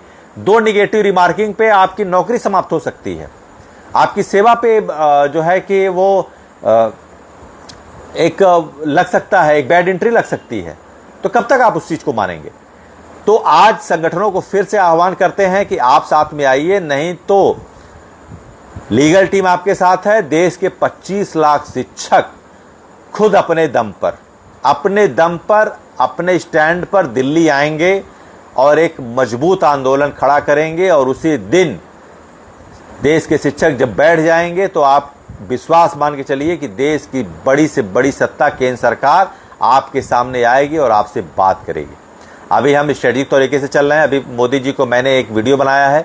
आपसे एक अनुरोध करता हूं कि देश के हमारे जितने भी शिक्षक हैं इस वीडियो को ज़्यादा से ज़्यादा शेयर करें, क्योंकि देखिए सरकार से पहले संवाद स्थापित करने के लिए हम प्रारंभिक चरण पे हैं। आप इकट्ठे धरने पे मत आइए, आप इस वीडियो को ज़्यादा से ज़्यादा शेयर करिए, ताकि ये वीडियो जब वायरल होगा लोगों के संज्ञान में आएगा। ये हमको नहीं ज़रूरत है मीडिया की। अभी आप एक न्यूज़ भी पढ़े होंगे कि आज जो है कि इंडिया टुडे, जिसको आज तक कहते हैं, उन्होंने 120 कर्मचारियों को बाहर निकाल दिया। वो क्या है? वो शुरुआत है कि जब आप तटस्थ रहेंगे, जब आप पूर्वाग्रह से भरी खबरों को दिखाएंगे, जब अंतिम व्यक्ति की आवाज़ को आप नहीं पहुंचाएंगे, तो आपके साथ यही होगा। आपको बता दें, एक बहुत छोटा सा चैनल है न्यूज़ पिंच, उसने जो है कि उस आंदोलन को बहुत अहमियत दी, उसने उसको ब्रॉडकास्ट किया, उसके 1700 मिलियन व्यूज़ गए। जो बड़े बड़े मीडिया हाउसेस को चक्कर आ गया, उसको चक्कर आ गया। 1700 मिलियन व्यूज गए हैं न्यूज़ पिंच को। तो आज तो सोशल मीडिया का ज़माना, हमारे आपके हाथ में मीडिया है, हमारे फिंगरप्रिंट पे मीडिया है। हम आप ही लड़ाई लड़ेंगे। अरे वो जैन जी हमारे पढ़ाए ही बच्चे हैं, हम आप क्या इसमें कम डेक्स्टर्स हैं? हम मोबाइल नहीं चलाते हैं। तो पहले एक वर्चुअल इन्फोर्समेंट करिए। तो मैं ये कहूँगा, पहले एक वर्चुअल इन्फोर्समेंट करिए, वर्चुअल एक लड़ाई लड़िए। आप इस वीडियो को इतना शेयर करिए फेसबुक पर। मैं कभी आज तक जितना भी वीडियो लाइव बनाया हूँ, चाहे कभी भी मैंने कभी आपको शेयर के लिए नहीं बोला।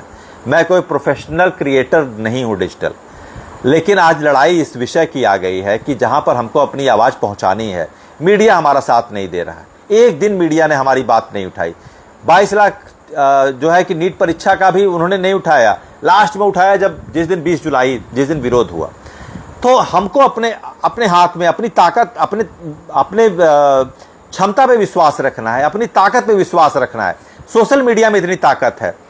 आप इस वीडियो को इतना ज़्यादा जो है कि इसको फैलाइए, इसको वायरल करिए।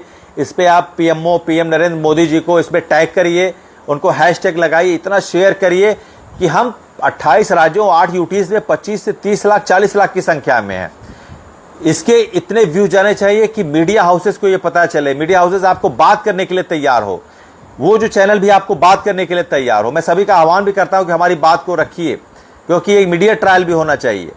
तो आप सभी से निवेदन है कि पहले तो उस वीडियो को आप ज़्यादा से ज़्यादा शेयर करिए। उस वीडियो को आप 25 लाख है तो उस वीडियो को इतना शेयर करिए कि उसके व्यूज इतना जाए, उसकी रीच इतनी बढ़े कि मुझे कोई उसका क्रेडिबिलिटी नहीं है। पहली बार मैं आपसे ये निवेदन कर रहा हूँ कि आप उसको इसलिए भेजिए, उसको शेयर करिए, जिससे आपकी हक की आवाज़ को एक मंच मिले, वो पहुँचे और सरकार आपकी बात। देखिए, जैन जी ने जब इस चीज़ को केवल सोशल मीडिया से लड़ा था, पहले सोशल मीडिया से ही लड़ा, जब सोशल मीडिया से लड़ा वो बात पहुँची। और हम भी, आप बहुत एडेप्ट हैं, बहुत प्रवीण है इस मामले में। हमारे सबके पास फेसबुक अकाउंट है, हम ट्विटर पे भी इसको डालेंगे। आप ट्विटर पे भी हैशटैग करिए, आप फेसबुक पे हैशटैग करिए, आप hashtag PMO, hashtag PM Narendra Modi ji, hashtag सारे न्यूज़ चैनल्स को हैशटैग वायरल करके आप सबको ये सभी लोग निवेदन, अपने बच्चों से, अपने घर परिवार से इसको ज़्यादा शेयर कराइए। ऐसी स्थिति आ जाए कि ये वीडियो इतना वायरल हो जाए, मैं 2 दिन बाद फिर एक वीडियो बनाऊंगा। आपको बता दूं, इस वीडियो में मैं कहूँगा कि क्या देश के प्रधानमंत्री, जिनके बारे में मन की बात में हम बार बार सुनते हैं कि वो किसी गांव के, किसी अंचल के, अंडमान निकोबार के, नागालैंड के, असम के, कश्मीर के, दूरांचल के किसी व्यक्ति से संपर्क स्थापित करके उस समस्या को सुनते हैं, तो क्या 25 लाख शिक्षकों की समस्या 10 महीने से है? मैं आपके एज ए रिप्रेजेंटेटिव, आपके सेवक के रूप में ये वीडियो बनाऊंगा और चाहूंगा कि आप उसको और शेयर करिए। मैं ये कहूंगा कि क्या एक शिक्षक की आवाज़, 25 लाख शिक्षकों की समस्या प्रधानमंत्री तक पहुंच सकती है कि नहीं? क्या देश के माननीय प्रधानमंत्री हमारी बात सुनने के लिए, हमसे बात करने के लिए तैयार होते हैं कि नहीं? क्या देश के सोशल मीडिया में हमारे शिक्षक साथियों में की बात वहां तक बिना मीडिया के, बिना बड़े बड़े मीडिया हाउसेस के, मैं वो शब्द इस्तेमाल नहीं करूंगा, वो थोड़ा असंवैधानिक शब्द है, लेकिन मैं कहूंगा कि क्या उन मीडिया हाउसेस की सहायता के बिना हम इस चीज़ को मोदी जी तक पहुंचा सकते हैं कि नहीं, कि वो शिक्षकों के संज्ञान। क्योंकि देखिए, वर्चुअल लड़ाई बहुत महत्वपूर्ण है इस समय। आप भी जानते हैं, बड़े बड़े आंदोलन बीच हुए, लेकिन किसी मीडिया हाउसेस ने कवरेज नहीं दिया। तो आज पहले सोशल मीडिया की ताकत को पहचानी। हम अपने इस संघर्ष के प्रथम चरण में सोशल मीडिया की ताकत से हम इस लड़ाई को प्रधानमंत्री जी के कानों तक जरूर ले जाएंगे। इसका प्रण लेना है और आपको अपने सोशल मीडिया अकाउंट में कुछ नहीं करना है, शेयर करना है।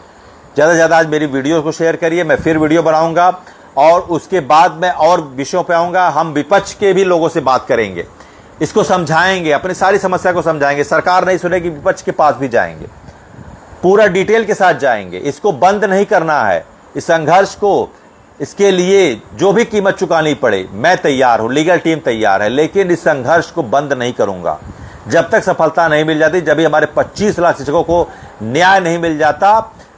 कभी भी इसके लिए हम हर कीमत चुकाने के लिए तैयार। मैं सबसे मिलूंगा। आदरणीय प्रधानमंत्री जी से मेरा निवेदन है कि अगर मेरी बात आप तक पहुंच रही है, आप हमारी बात सुनिए, हमको मौका दीजिए। आप देश के अंतिम पंक्ति के व्यक्ति से संवाद स्थापित करते हैं। हम भी इंतजार कर रहे हैं कि कब मन की बात में आप देश के 25 लाख शिक्षकों को भी किसी रविवार को आप बुलाएंगे और पूछेंगे कि अरे तुम लोगों के साथ तो बहुत गलत हुआ है और आप लोग बताइए कि आपके मन की बात क्या है, आपके साथ क्या गलत हुआ है। क्योंकि मुझे लगता है अभी तक उन तक बात पहुंची नहीं है। मुझे उन पर भरोसा है कि अगर उन तक बात पहुंची होती तो ज़रूर बुलाते। और मैं वीडियो के माध्यम से कहूँगा, एक वीडियो स्पेसिफिक बनाऊंगा 2 मिनट का, जहां पर मेरा सीधा उद्देश्य, सीधा अपील, सीधा रिक्वेस्ट प्रधानमंत्री मोदी जी से होगा कि देश के 25 लाख शिक्षकों की मन की बात आप कब सुनेंगे। हम भी इसी लोकतंत्र में रहने वाले शिक्षक हैं, हम भी करदाता हैं, हम भी इस देश के नागरिक हैं, हम भी इस देश के संविधान में विश्वास करते हैं, हम भी देश के लोकतंत्र में विश्वास करते हैं, हम भी मौलिक अधिकारों की रक्षा के लिए देश के संवैधानिक तीनों निकायों पर, कार्यपालिका, व्यवस्थापिका और न्यायपालिका पर विश्वास, आस्था रखते हैं। हमारे साथ न्याय कब होगा? हम दर दर भटक रहे हैं, हमारे साथ न्याय कब आप करेंगे? हमारी बात आप कब सुनेंगे?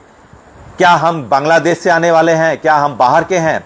हम जब ले जाते थे अपना ज्ञापन देने तो हमारे साथ इस तरह का व्यवहार, हमारी बात ही नहीं सुनी जाती थी। हमारे लिए जो यूनिवर्सल ट्रूथ है उसको कोर्ट में सरकार एडमिसिबल ही नहीं करती है। तो मुझे देश के प्रधानमंत्री जी से सिर्फ एक ही निवेदन करना है कि हमारी बात को सुनिए। मैं उस रविवार का इंतजार करूंगा जिस रविवार के दिन मुझसे ही नहीं जरूरी है, मुझे नहीं चाहिए ख्याति, मुझे नहीं चाहिए नाम, मेरे किसी एक शिक्षक से, किसी लद्दाख के शिक्षक से, किसी मणिपुर के शिक्षक से, किसी अंडमान निकोबार के शिक्षक से आप बात करिए और पूछिए कि वो 30 साल की सेवा कर चुका 57 साल का व्यक्ति, जिसकी आंखें धंस चुकी हैं, जो न्यूरो की बीमारी से पीड़ित है, जिसके हाथ पैर नहीं चल रहे हैं, जो नौकरी में अपने अंतिम समय में काम कर रहा है, क्या उसके लिए भूत लक्षित टेट का आदेश लागू करा दिया गया और आप उसका हाल चाल नहीं ले रहे हैं? आप उससे पूछ नहीं रहे हैं कि आपका ये फैसला गलत है कि नहीं? आप उसमें जो भी आपके पास विधायी, जब आप सत्ता में है, जब आपके पास ताकत है, आप उसकी समस्या हल कर सकते हैं, तो आप आगे क्यों नहीं आ रहे? उसके लिए आपको मैं प्रधानमंत्री जी से निवेदन करूंगा कि मत मुझसे बात करें, संतोष सिंह बघेल से मत बात करें। नहीं चाहिए मुझे ख्याति, नहीं मुझे चाहिए कि ये मुझे कोई अपेक्षा है या मुझे वो है कि प्रधानमंत्री जी मुझे मेरा ही नाम और वो हो। नहीं, जिस दिन मेरे 25 लाख की समस्या हल हो जाएगी, मैं उसी दिन अपने प्रयासों को मानूंगा कि I have justified with my self, I justified with the legal team has been justified with it self. हम ये मान लेंगे। किसी भी शिक्षक से बात करिए, मैं नाम दूंगा आपको, किस शिक्षक से बात करिए, क्योंकि उसकी पीड़ा ही नेचुरल होगी, जेन्युइन होगी। मैं उस रविवार का इंतजार करूंगा जिस दिन मन की बात में 25 लाख शिक्षकों से भी एक शिक्षक को उठाया जाएगा और पूछा जाएगा कि आपके साथ गलत हुआ है। सरकार इसके लिए आगे आपके विधायी प्रयासों में 100% देगी और आपको परेशान होने की जरूरत नहीं है, क्योंकि मुझे पता है, मैं जिस प्रधानमंत्री जी को जानता हूं, वो देश के किसी एक व्यक्ति, किसी एक शिक्षक, किसी एक छात्र, किसी एक नागरिक साथ अन्याय नहीं होने दिए हैं। तो मुझे पूरा भरोसा है कि लोकतांत्रिक व्यवस्था, संविधान के अंदर हमारी जो भी नैसर्गिक न्याय के सिद्धांत के धरातल पर जो हमारी मांग है, उसको प्रधानमंत्री दरकिनार नहीं करेंगे। और सभी 25 लाख शिक्षकों के लिए भूतलक्षी आदेश जो टेट का दिया गया है, उसके लिए सरकार के प्रतिनिधि के तौर पर, सरकार के मोस्ट एलिजिबल रिप्रेजेंटेटिव के तौर पर उसके दूर करने के लिए जरूर आगे आएंगे और हमको हमारा न्याय दिलाएंगे, इसका मुझे पूर्ण भरोसा है। तो मेरा कहने का विषय ये है कि आप लोग इस विषय को बिल्कुल समझिए कि हम अभी इसको क्यूरेटिव के लिए भी जाएंगे। मैंने साफ साफ बोला है ये भी कि क्यूरेटिव में थोड़ा सा एक्सेप्टेंस के रेशियो कम होते हैं, लेकिन उसके लिए मजबूत करेंगे। सरकार क्यूरेटिव में जाएगी तो उसके चांसेस और अच्छे हो जाते हैं। और उसके अलावा विधायी प्रयास के में भी हम लगे हुए हैं। अभी भी मैं संगठन से वो करूंगा, क्योंकि लीगल टीम कोई संगठन है नहीं। हाँ, लेकिन लीगल टीम जिस दिन 25 लाख शिक्षक ये आवाज़ देंगे तो लीगल टीम को आप सबसे आगे खड़ा हुआ पाएंगे आवाज़ उठाने के लिए। ये लीगल टीम का वादा है। तो अभी हमको क्या करना है? अभी हमको हमारी रणनीति का पहला दौर ये है, परेशान बिल्कुल मत होइए, सरकार का स्टैंड क्लियर है कि हमको वर्चुअल लड़ाई इतना प्रोपोगेट करना है, इतना ज़्यादा इसको बढ़ाना है कि हमको किसी मीडिया हाउसेस की जरूरत नहीं है, हमको नई न्यूज़ 18 की जरूरत है, नई आज तक की जरूरत है, नई जी न्यूज़ की जरूरत है, नई IBN 7 की जरूरत है, नई ABP न्यूज़ की जरूरत है। हम आप खुद काबिल हैं, खुद सक्षम हैं, खुद समर्थ हैं, हम वेतन पा रहे हैं, हमारे मोबाइल में डेटा है, हम इतना अपने वीडियो को शेयर करेंगे। उसके बाद अलग अलग वीडियो भी हम डालेंगे।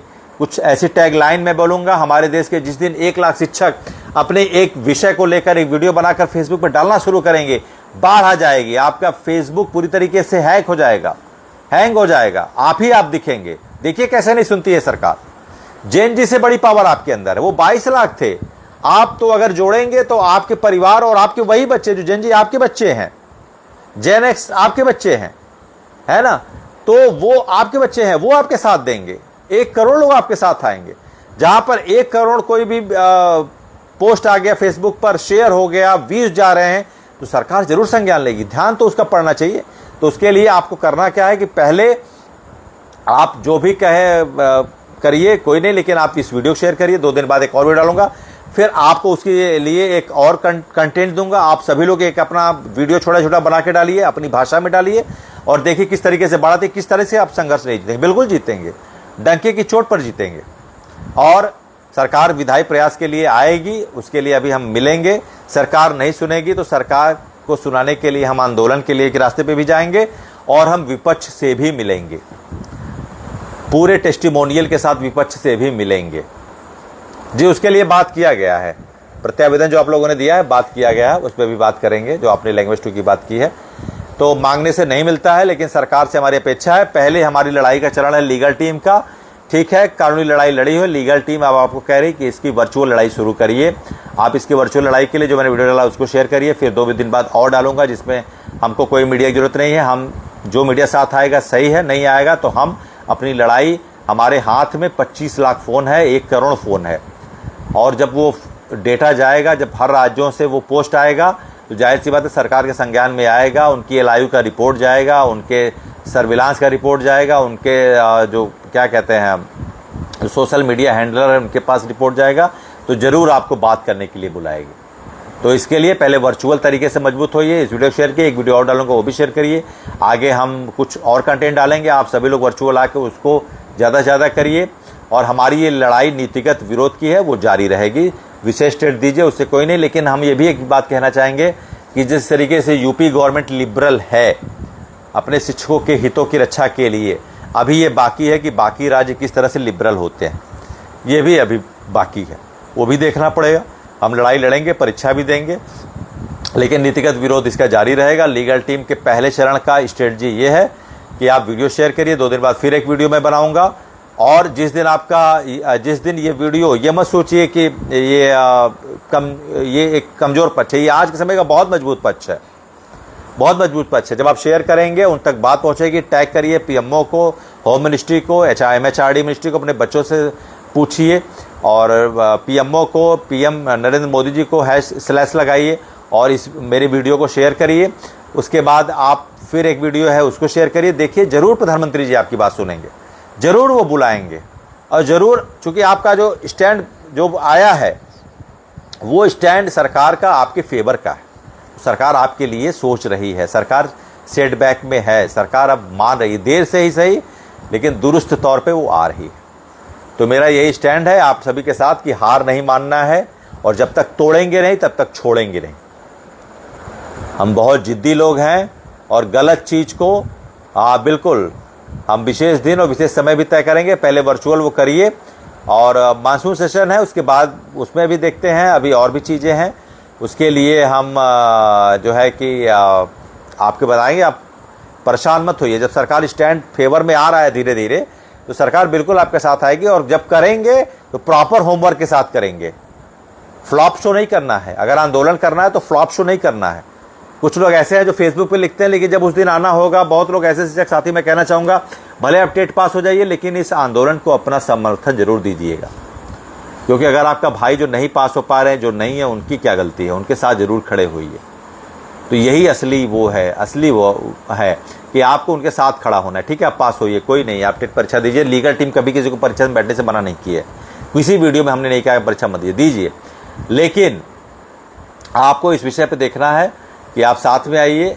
जिस दिन होगा तो फ्लॉप शो नहीं करना है, हम प्रॉपर होमवर्क करके प्रॉपर उसके लिए व्यवस्था करेंगे, प्रॉपर उसके लिए हम उस तरीके की चीज़ें करेंगे, एक मोमेंट बनाएंगे, तब हम साथ में आएंगे। और उसके लिए वो लास्ट ऑप्शन है। अभी हम पक्ष से विपक्ष से बात करेंगे, और अभी हम वर्चुअल मूवमेंट चलाएंगे। लीगल टीम का वर्चुअल मूवमेंट कल से शुरू हो गया है। इस वर्चुअल मूवमेंट पे आप साथ दीजिए। वर्चुअल मूवमेंट बहुत महत्वपूर्ण होता है, वर्चुअल मूवमेंट से आपको बहुत कुछ मिल सकता है। आज एक छोटे से छोटे वीडियो में सरकार संज्ञान ले लेती है, अगर वो सरकार तक पहुंच जाए तो मेरा यही है, मेरा प्रयास यही है कि मेरी वो बात सरकार तक पहुंचे। आदरणीय प्रधानमंत्री जी को मुझे पता है, नहीं पता है, अगर नहीं पता है तो पता चल जाए और वो संज्ञान में लें और उसका निराकरण करें, क्योंकि आपका ये जो है कि स्टैंड है वो हमारे पक्ष में है, तो बिल्कुल आप हमारे लिए न्याय करेंगे। तो ये सारे विषय हैं, और आप ये जानिए सरकार बिल्कुल हमारे पक्ष में आ रही है। इसीलिए मैंने कहा था सेटबैक लगा है, सरकार धीरे धीरे आपके पक्ष में आ रही है। अभी हम इस पे भी जाएंगे, क्यूरेटिव पे भी जाएंगे। सरकार संशोधन बिल के लिए भी, क्योंकि सरकार के स्टैंड क्लियर है, तो उसको संशोधन बिल लाने में भी कोई परेशानी नहीं होगी। वो क्रम जारी रहेगा मिलने का, जुलने का। सरकार से मिलेंगे, सरकार से बात करेंगे। जब तक सरकार पूरी तरीके से खुल के नहीं आती है, कह नहीं देती है। आज ठीक है, जयंत चौधरी जी का स्टेटमेंट आया, लेकिन आज सरकार का आरटीआई का भी वो आया। जयंत चौधरी ने ये नहीं कहा था कि हम सरकार आपके साथ नहीं है। उन्होंने ये कहा कंकरेंट लिस्ट में है और आज सरकारों की जिम्मेदारी है और सुप्रीम कोर्ट का आदेश है। अच्छा, कुछ लोग ये भी कहेंगे कि उस आरटीआई में तो ये भी लिखा है कि 1 सितंबर 2025 का फैसला लागू रहेगा, लेकिन वो बता दें वो इसलिए लागू रहेगा क्योंकि 1 सितंबर 2025 के रिव्यू के आदेश में तो तत्कालीन केंद्र सरकार ने यही आरटीआई का जवाब जो लगाना था वो तो लगाया नहीं। जब उसको लगाया नहीं, कोर्ट में डिमिसिबल नहीं किया, तब तो वही आदेश सस्टेन रहेगा। रिव्यू में तो वही आदेश है 1 सितंबर वाला। अगर यही जवाब जो आज सरकार ने 24 जुलाई को दिया है, अगर यही 26 मई को सरकार ने जवाब लगा दिया होता, तब सरकार का ये स्टैंड नहीं होता, तो वो मामला खत्म हो चुका होता। तो उस पर भी आप परेशान मत होइए। कुछ लोग का कहना होगा कि आरटीआई में सरकार ने ये तो माना है कि 2010 के नोटिफिकेशन से पहले के शिक्षकों के लिए टेट अनिवार्य नहीं है, विशिष्ट प्रावधान नहीं है उसमें, लेकिन तो ये भी कहा है कि 1 सितंबर 2025 का सुप्रीम कोर्ट का आदेश प्रवर्तित रहेगा। तो उसमें बताना चाहूँगा कि प्रवर्तित इसलिए रहेगा कि सरकार ने ये जो आज जवाब दिया उस समय नहीं एडमिसिबल किया, इसलिए प्रवर्तित रहेगा। ठीक है, तो आपके सारे संशय दूर हो गए होंगे, मुझे जहाँ तक उम्मीद है। और लीगल टीम ने शुरू से कहा है कि सड़क से सदन तक कानून, कोई भी चीज़ हम नहीं छोड़ेंगे, है ना। प्रेस कॉन्फ्रेंस भी करेंगे, बिल्कुल करेंगे। एक मजबूत वो बनाएंगे, एक फ्रंट बनाएंगे सरकार के, इसके लिए हम खड़े होंगे। सभी का आह्वान करते हैं, हमको नहीं चाहिए किसी भी तरीके का वो। आप सभी लोग, अभी भी मैं कहूँगा, जो हमारे अग्रज हैं वो मुझसे बहुत ज़्यादा जानते हैं, वो मुझसे बहुत ज़्यादा काबिल हैं। उनका आशीर्वाद मिले, बड़े बड़े संगठन के लोग हैं, साथ में आएँ, मिल के एक फ्रंट बनाते हैं, एक लड़ाई लड़ते हैं। लेकिन अगर आप नहीं आएंगे तो हम 25 लाख शिक्षक अपना एक कन्वेंशनल फ्रंट बनाएंगे। 25 लाख शिक्षक अपनी लड़ाई को अपने हाथ में लेंगे और बिल्कुल इसके लिए आगे आएंगे, बैठेंगे। ठीक है, हम लीव विदाउट पे ले लेंगे, हम बैठ जाएंगे, लीव विदाउट। नहीं चाहिए 1 महीने का वेतन, कोई दिक्कत नहीं, हम लड़ लेंगे। तो वो उस मनोदशा से जब आप उतरेंगे, जब आप ये सोचेंगे कि ठीक है हमारे ऊपर कार्रवाई भी होगी कार्रवाई, लेकिन फिर सब रिवर्स होगा, सारी चीज़ें रिवर्स होंगी, सारी चीज़ें आपको वापस मिलेंगी। उस मनोदशा के साथ जिस दिन आप तैयार हो जाएंगे अपने संघर्ष के लिए, अगर टेट पास हो जाएंगे तभी अपने साथी के लिए भी आप खड़े होंगे। जब आप ये तैयार हो जाएंगे कि हमको कुछ कीमत भी चुकानी पड़ सकती है, तब आप लड़ाई जीत जाएंगे। और जब आपको अपनी क्षमता पर विश्वास होगा, तब आप लड़ाई जीत जाएंगे। जब आप किसी के भरोसे नहीं रहेंगे, तब आप लड़ाई जीत जाएंगे। जब आप संघर्ष के लिए तैयार होंगे, तब आप लड़ाई जीत जाएंगे। जब कुछ शारीरिक कष्ट झेलने के लिए तैयार हो जाएंगे, तब आप लड़ाई जीत जाएंगे। जब आप मानसिक रूप से मजबूत होंगे, तब आप लड़ाई जीत जाएंगे। जब आप अपने परिवार के दायित्वों से कुछ दिन के लिए अपने मुक्त होकर उस संघर्ष के लिए अपना महत्वपूर्ण समय देंगे, तब आप लड़ाई जीत जाएंगे। तो लड़ाई आप तब जीत जाएंगे जब आप मानसिक रूप से तैयार होंगे। ठीक है, तो ये सारी बातें थी। और अभी स्ट्रेटजिक ये है कि अभी वर्चुअल मूवमेंट करना है। वीडियो को अभी भी जितने मेरे साथी हैं, जिनके सहयोगी हैं, इतना वायरल करिए, जो मैंने अभी मेरे वॉल पे है, शेयर करिए कि उसको वो, चूँकि उसमें सारे ऑप्शंस हैं, मैंने टैग भी किया है पीएमओ को, प्रधानमंत्री मोदी जी को, और सारे मीडिया हाउसेस को भी मैंने कर दिया है। हो सकता है भाई वो हमारे संज्ञान ले, क्योंकि हम तो अंतिम तक विश्वास करेंगे कि देश का जो चौथा स्तंभ है, वो चौथा स्तंभ जो पिलर है देश के लोकतंत्र का, संविधान का, वो ज़रूर हमारी बात सुनेगा। हम अभी भी उसकी उम्मीद लगाए बैठे हैं। तो हार नहीं मानना है, अंतिम तक हार नहीं मानना है। जो भी चीज़ें हैं उसको लेके चलना है। क्यूरेटिव भी दाखिल करेंगे। प्रधानमंत्री मोदी जी से हमारी जो रिक्वेस्ट है वो कन्वेंशनल जारी हो चुकी है वीडियो के माध्यम से। फिर हम एक और वीडियो बनाएंगे, फिर आपसे भी कहेंगे कि आप भी एक मूवमेंट चलाएंगे। एक दिन एक समय आप सभी वो वीडियो को डालेंगे अपने अपने उससे बना के, सब लोग डालेंगे। वो मैंने सोचा है सारे, जिस दिन 25 लाख शिक्षक, सबके पास मोबाइल होगा मेरे ख्याल से, मोबाइल ऐसी चीज़ सबके पास होगा, सभी लोग वो वीडियो डालेंगे। देखिए, अगर 1 करोड़ वीडियो नहीं पड़ गया, अगर 25 लाख 50 लाख वीडियो अगर जिस दिन पड़ गया, तो ये सरकार कैसे आपकी बात नहीं सुनेगी। फिर सरकार से बात करेंगे, नहीं सुनेगी तो हम विपक्ष के पास भी जाएंगे, सारी वीडियो, सारी टेस्टिमोनियल लेके जाएंगे, 2017 का अमेंडमेंट लेके जाएंगे, आज का आरटीआई का जवाब लेके जाएंगे, प्रकाश जावड़ेकर जी का वीडियो लेके जाएंगे, प्रकाश जावड़ेकर से भी मिलेंगे, उनको भी बताएंगे कि आपने क्या कहा और क्या हो रहा है। कॉन्फ्लिक्ट, जो इंटरेस्ट ऑफ कॉन्फ्लिक्ट है, उस पर भी बात करेंगे। जावड़ेकर साहब, धर्मेंद्र प्रधान जी, कि कहाँ से आपके उस 2017 के अमेंडमेंट को क्यों नहीं वहाँ पर डिफेंड किया गया, क्यों नहीं उसको एलोबरेट किया गया। जी बिल्कुल सईद हुसैन जी, हम वो भी करेंगे, प्रेस कॉन्फ्रेंस भी करेंगे। हम इसकी बहुत स्ट्रेटेजिक लड़ाई लड़ रहे हैं, प्रॉपर होमवर्क से लड़ाई लड़ रहे हैं। हम इसके लिए पूरा समय ले रहे हैं। बीच में हुआ था लीगल लड़ाई हमने लड़ी, अभी भी लड़ाई लड़ेंगे, लेकिन इसके लिए हम बहुत फुल प्रूफ प्लान बना रहे हैं, बहुत फुल प्रूफ प्लान।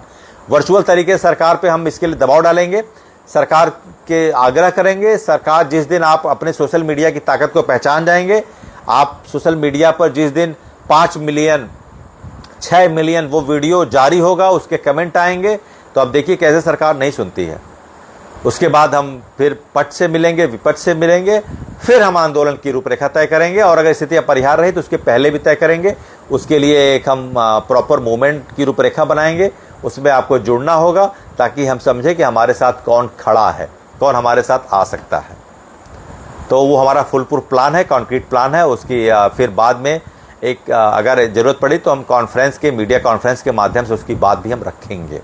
लेकिन अभी आपको वर्चुअल मूवमेंट पे ध्यान देना है। हमारा वर्चुअल मूवमेंट इस तरीके से हो, स्ट्रेटजिक हो, कन्वेंशनल हो और कॉन्फ़िगर्ड हो। स्ट्रेटजिक हो, कन्वेंशनल हो और कॉन्फ़िगर्ड हो, ये हमारी लड़ाई है। इसका पहला चरण है, फर्स्ट स्टेप वर्चुअल मूवमेंट का ये है कि इस वीडियो को शेयर करिए, आगे और वीडियो उनको शेयर करिए, फिर अपना एक से 2 मिनट 30 सेकंड का वीडियो बनाइए, वो कंटेंट दूंगा। फिर हम मिलेंगे, आगे बात करेंगे, विपक्ष के पास भी जाएंगे, लेकिन इस संघर्ष को, इस नीतिगत विरोध को जब तक सफलता तक पहुंचा नहीं लेंगे, चैन से बैठेंगे नहीं। कुछ लोग भले जो भी 1-2% लोग हैं आरोप लगाएंगे, लेकिन हम इसके लिए छोड़ेंगे नहीं। ठीक है, वो 1-2% वही हैं जो कुछ संगठनों के हैं, जिनके पूर्वाग्रह है, जिनको सिर्फ अपना नाम कमाना है। वही कहते हैं कि आपने ये कहा था, ये क्यों हो गया। अरे हम तो लगे हुए हैं, हम तो अंतिम सांस तक लगे हुए हैं, हम तो एक एक चीज़ के लिए लगे हुए हैं। हम तो बार बार आके आपको बताते हैं कैसे इस संघर्ष को ले जाना, हम समझाते हैं आपको। इस लड़ाई के लिए हमने अपना बेस्ट दिया है। आप क्या हमसे पूछेंगे? हमने तो वो वकील खड़े किए हैं जो कभी आप बड़े बड़े कारपोरेट हाउसेस भी कभी सिंघवी रोहतगी जी को एक साथ नहीं खड़ा किए हैं। आपको बता दूं, कभी आपने सुना है कि चाहे शाहरुख खान जी के सुपुत्र का मामला हो, चाहे रिलायंस का मामला हो, चाहे टाटा का, भी 2 वकील एक साथ खड़े हुए हैं? लीगल टीम ने खड़ा किया है पहली बार, इतने बड़े बड़े नाम एक साथ खड़ा किया है। क्या आप बात करेंगे? और लीगल टीम जिस दिन ज़रूरत पड़ेगी अपना बेस्ट देगी फिर, और दे रही है। हम सड़क से सदन से कानून जो भी उपाय हैं उसके लिए लगे हुए हैं, और अभी के लिए सिर्फ इतना ही। आगे जो भी रहेगा उसको बात करेंगे, एकजुट रहना है, और हमें कोई भी किसी से दुराग्रह नहीं है। हमारे सभी शिक्षक साथी, सभी शिक्षक संगठन और उनके अध्यक्ष प्रांतीय और राष्ट्रीय मेरे लिए बिल्कुल सम्मानित हैं। मैं बहुत सम्मान करता हूं, क्योंकि मैं इतना जानता हूं कि वो मुझसे बहुत ज़्यादा जानते हैं, मैं कुछ नहीं जानता। तो साथ रहेंगे, साथ लड़ेंगे और साथ जीतेंगे। तो आपसे अभी भी उम्मीद करता हूं, आप बात करिए, आपसे साथ आइए और मुझे एकदम अंतिम में खड़ा करिए। 50 लोग अगर हैं तो 50वें नंबर पे संतोष सिंह बघेल रहेंगे, लेकिन आपके पीछे रहूँगा, और इस संघर्ष में अपना जो भी बिल्कुल होगा, जो भी मेरे पास ईश्वर ने जो भी दी है क्षमता, उस क्षमता से मैं आपके लिए बिल्कुल एक छोटे भाई, एक अनुज के तौर पे खड़ा रहूँ। बहुत बहुत धन्यवाद। और अभी फिर से रिक्वेस्ट करूँगा, उस वीडियो को ज़्यादा शेयर करिए, बताइए। फिर एक वीडियो डालूँगा, उसमें हम देखेंगे, उसमें हम डालेंगे प्रेशर, और एक रिक्वेस्ट करेंगे कि मोदी जी किस तरह से, जिस तरीके से अभी उन्होंने 100 से 150 से ज़्यादा मन की बात की है, तो क्या अगला विशेषांक 25 लाख टेट अनिवार्यता शिक्षकों के लिए होगा या नहीं, ये मेरा विषय हो। ठीक है, बहुत बहुत धन्यवाद। आप लोग मजबूती से लगे रहिए। कुछ प्रश्नों के जवाब मैं दे सकता हूं तो ज़रूर दूंगा, अगर आप पूछना चाहें तो। वैसे मेरे सारे जो, एक मेरी आदत है, मैं देखता नहीं हूं, उसके लिए क्षमा करिएगा। मैं थोड़ा सा, और अगर कुछ आपके सवाल हैं। जी बिल्कुल कट गया था बीच में। लीगल टीम, आदेश सिंह तोमर जी हमारे बहुत ही वरिष्ठ सदस्य, बहुत महत्वपूर्ण, हमारे बड़े भाई जैसे लीगल टीम के एकदम मजबूत स्तंभ है। उनकी बात बहुत सही है। लीगल टीम सभी संगठनों के साथ है। लीगल टीम की कोई राजनीतिक महत्वाकांक्षा नहीं है, ना कोई वो है।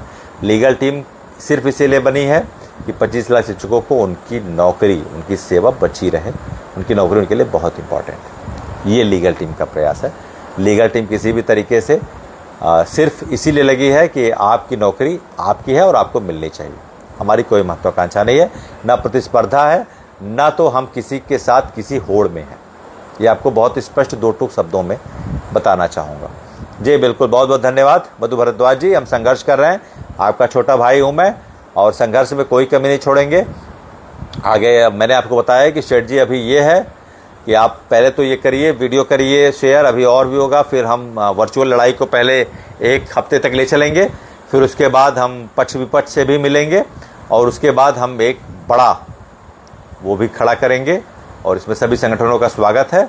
देश में जिस दिन सभी शिक्षक अपनी मांग के लिए बैठ जाएंगे, मानसिक रूप से तैयार हो जाएंगे, उस दिन आप ये लड़ाई जीत जाएंगे। सरकार जो आज लिखित तौर पे दे रही है, उस दिन मंच पे आपको लिखित तौर पे बिल, संवैधानिक संशोधन या श्वेत पत्र लाने का आश्वासन देगी, ये मेरा विश्वास है। ठीक है, मेरी तो उम्मीद है साथ होंगे, अगर नहीं होंगे तो आप हम खुद लड़ेंगे, कोई विषय नहीं है। आप हमसे आपसे संगठन है, संगठन से हम आप नहीं हैं जी।